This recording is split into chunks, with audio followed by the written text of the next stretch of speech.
Will you marry me?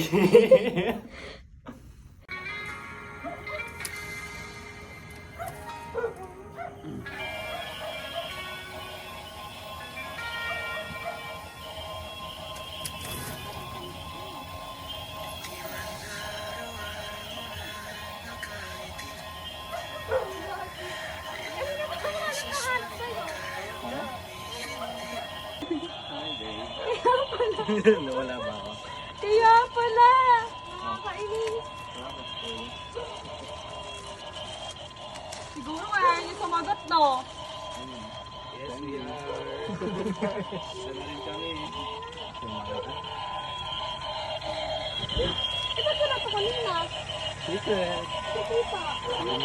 Kita. Pinapan ba ko niya? Uy, ang ganda. Saan nakita? Pinapan ba ko niya? Uy, ang ganda.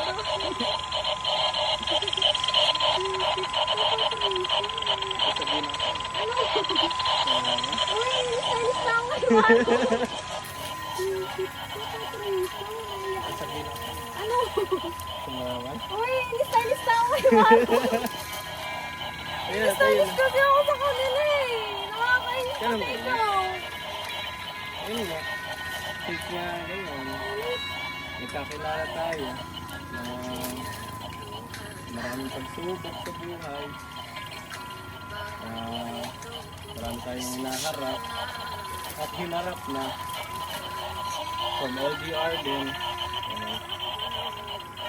First of all, maraming thankful ako sa Lord.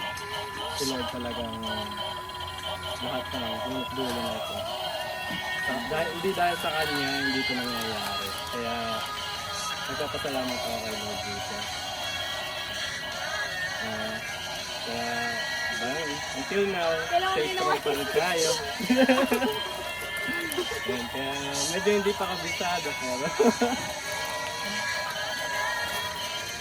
kaya tapos ito rin umaga, nag-devotion ako regular daily devotion. Ako ko, nasaktuhan din.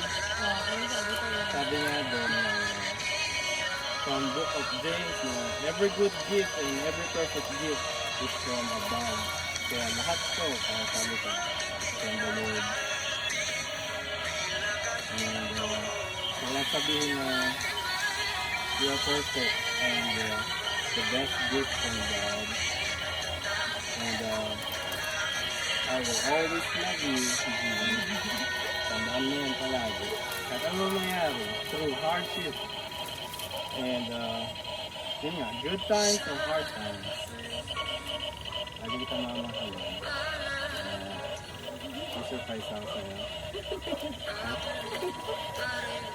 Surprise ulit. Jane. Baby. Will you marry me? Namapalitan. Natusan niyo ako eh. Pwede mag-isa. Joke. Yes. Yes? Yes, go. Thank you, Lord. Yes!